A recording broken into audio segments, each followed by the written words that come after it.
If you've ever started to plan a national park trip and immediately felt overwhelmed, you are not alone. You Google one thing like best time to visit Yellowstone, and suddenly you've got 14 tabs open, Reddit threads contradicting each other, and someone yelling in all caps about permits. So today we're fixing all that. Because here's the deal. I'm not going to tell you to just go research the park. Instead, I'm going to give you rules that work everywhere, and then you can just adjust accordingly. By the end of this episode, you'll be able to confidently book a national park trip without spiraling, overpacking, or overplanning. All right, question number one. How do I even start planning a national park trip? This is where most people freeze because they think they need to decide everything at once. Newsflash, you don't. You only need to make three decisions in this order. I call it the three decision rule. Number one, when? Not the exact dates, what season? We'll talk about that soon. Second, where? The general region, not the perfect park. And third, how you'll sleep. Are you camping, staying in a lodge, a hotel, RV, whatever? Decide these three things first, then the trip starts building itself. Question two, when is the best time of year to visit a national park? I'm going to simplify this for you. There's only three seasons that matter, no matter which park you're visiting. Peak season, which is the best weather, the biggest crowds, the highest prices. Shoulder season, fewer people, better availability, slightly unpredictable weather. And survival season, extreme heat or cold and snow, closures or limited access. Here's my beginner rule of thumb. If you're new, start with shoulder season unless you have a strong reason not to. Weather doesn't ruin trips. Unrealistic expectations do. And shoulder season gives you the most forgiveness while you're learning. Question three, how far in advance should I plan or book? Use the 3-6-12 rule. 3 months out works for quieter parks, shoulder season travel, and flexible lodging. 6 months out from your trip is ideal for popular parks, summer travel, and campground reservations. And then 12 months out or more for your Yellowstones, Yosemite, Zions, or if you're staying inside the park at a lodge. That's the best way to make sure you definitely get the dates you're looking for. Here's the mindset shift. Planning earlier doesn't make your trip more rigid, it gives you the most options. And if you're only a few weeks out and you don't see availability now, check the websites every few days for cancellations. They happen. If you're listening to all this and going, oh gosh, I have to write this down, I have something for you. I created a free national park starter guide that walks through all of this exact framework we're talking about today. Booking timelines, permits, packing basics, the top 6 parks to visit for newbies, all of it in one simple guide. You can download it for free at greatescapepodcast.com. Just enter your email and I'll send it straight to you. It's designed to help you stop overthinking and actually start planning. Question 4, do I need reservations or permits? The beginner rule of thumb is assume yes until proven otherwise. If it involves entering at a specific time, sleeping inside the park, or doing a famous hike, there's probably a reservation or permit required. And here's an important thing people miss. Entrance does not equal access. You can pay to get into a park and still not be able to do all the things you came for without reservations. An example is getting into Zion National Park, no problem, yet not having the permit to do the Angel's Landing hike. This is where recreation.gov comes in handy. That's where most campground permit and timed entry reservations live. You don't need to memorize everything, just know that site or app is your hub.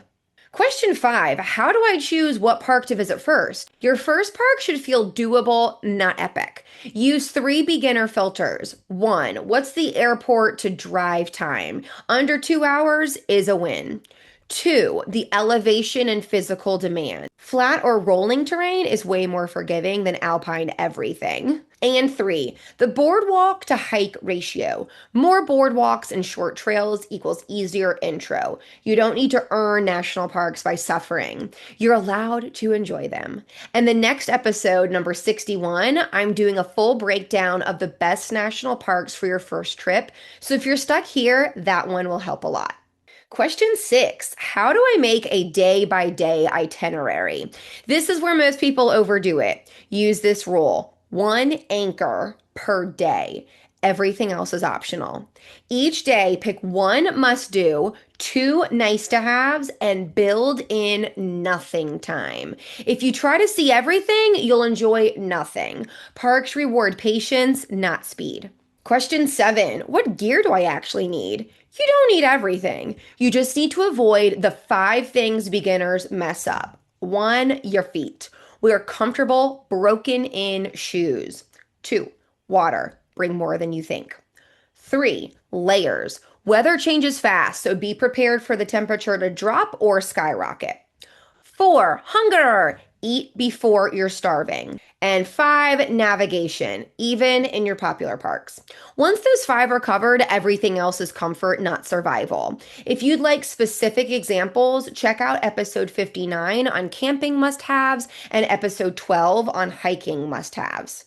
I've also dropped a link in the show notes for my preferred packing list on Amazon. Clicking that helps support this podcast at no cost to you.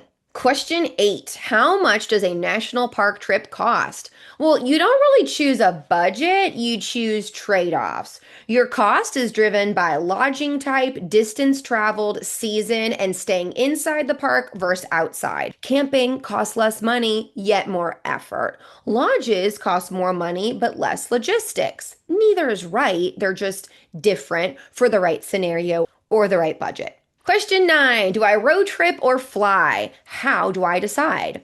Here's a simple version. If you're visiting one park, just fly. If you're visiting 3 or more, drive.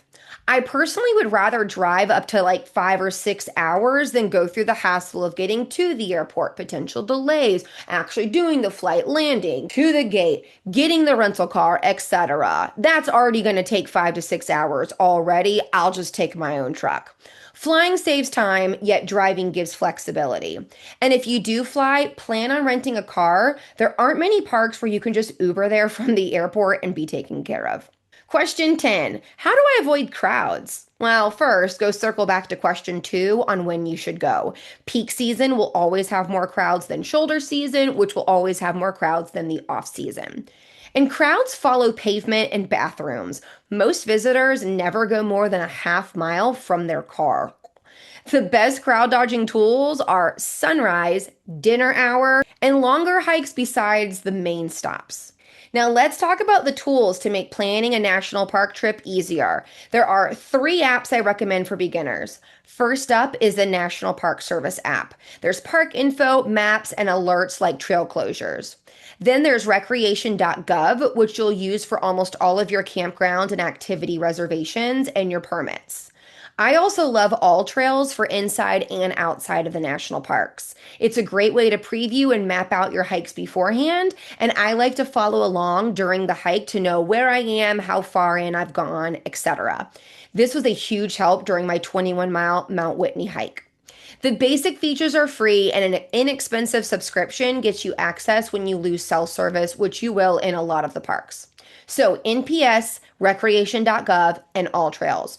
You don't need all the data, just the right tools. If you take nothing else from this episode, remember this. You don't need to know everything. You just need a system. These overall rules apply everywhere, and then you just fine-tune them for your specific situation. And if you're thinking, okay, but I still don't know which park I should start with, well, that's exactly what episode 61 is about next week. Best national parks for your first trip. If you want everything we talked about today in one place, grab your free National Park Starter Guide at greatescapepodcast.com. It's an 8-page guide that makes planning your first trip to a national park feel doable. I'll send it right to your email. If this helped you feel calmer, more confident, or less overwhelmed, I'd love it if you'd subscribe or share it with a friend that always says, I want to go to a national park, but I don't even know where to start. See you next time, adventurers.